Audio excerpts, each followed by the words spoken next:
the tight line, no matter. Hi everyone, thank you for tuning in today. This is Mike Makers.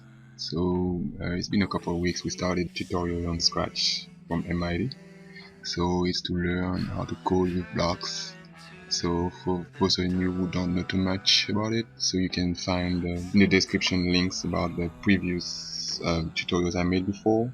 So today I try to see with you what we call the movement, but most of it, what we try today is to repeat things. Sometimes you have a kind of routing every day. So you wake up at a certain time, you go to work at a certain time, you come back at a certain time, and sometimes when you code, you may have to do this type of things, but like 1,000 times, 10,000 times, and you need to have a certain way of doing it. So this is what we're gonna see today. So let's start with I want to put a backdrop. What do we have? Let me put a baseball backdrop. So my cat is in the baseball backdrop. So there is my catty here. Hey man, doing good? Okay. So I want to show you something also. When I move the cat, I want you to look X and Y. So X, this is the horizontal line, and Y is a vertical line. So I move it on the X, moves, and when we're in the middle, both of them are quite of zero. Zero. If we go up, we're in the positive of Y. If we go down, we're in the negative of Y. If we go right, we're in the positive of X. If we go left, we're in the negative of X. So we try to stay here. So what I try to do today, I try to make the cat move, and I try to make the cat move, but I try to make it move, but I would say that and have it to repeat the thing. Yeah. So as you know, so the first thing we do when we start the program, we go to events, and let's start with this. When I click on space here, and I want my cat to move left, so I can go grab this one, and let's say I want it to glide. Let's say I want it to glide, so I don't want it to move on Y, so I put here 0, and I want it to go like to 50, and after that go back to control. Let's take like 3 seconds to arrive there. And when I arrive there, I want it to wait, and I want it to go back to 0. Let's do that. So I go to glide, and I want it to go back to 0. So let me type 0 here and 0 here.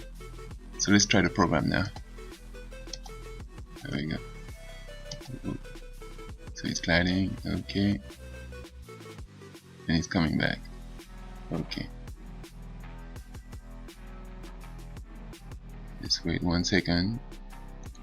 Okay, there we go. Let's try one more time.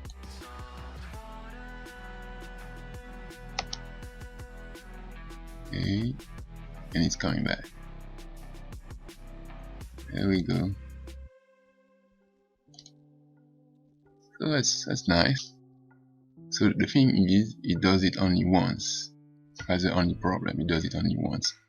And what I try to do, I want it. Let me change it for 3 seconds here. What I'm trying to do, I'm trying to change it to do it like 3 times. So I go here. So you go back to control here, and you find the block called repeat. Repeat. Let's put it 3 times. So now you see how it goes. Let's type what you see what it does. There we go. Okay. Oh, it comes back. Okay, it goes back at the front. Oh, it goes back. There we go. Let's try to do it a bit faster. Okay. There we go. It goes faster.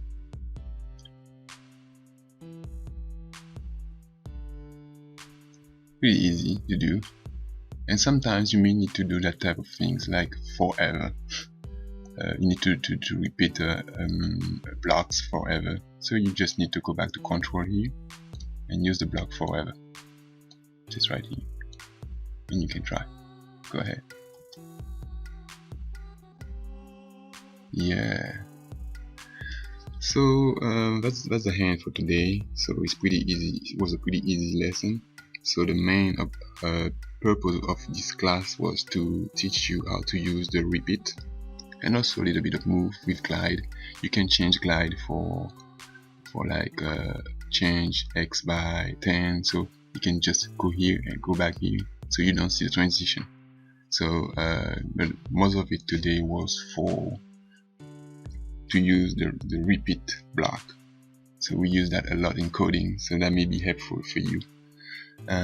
So I hope you enjoyed the video. Please don't forget to subscribe to the channel if you are not subscribed yet, and please give it a like and also share it with your friends and with your kids and everybody you can share it with. I will appreciate it. So see you soon for another tutorial. Thank you.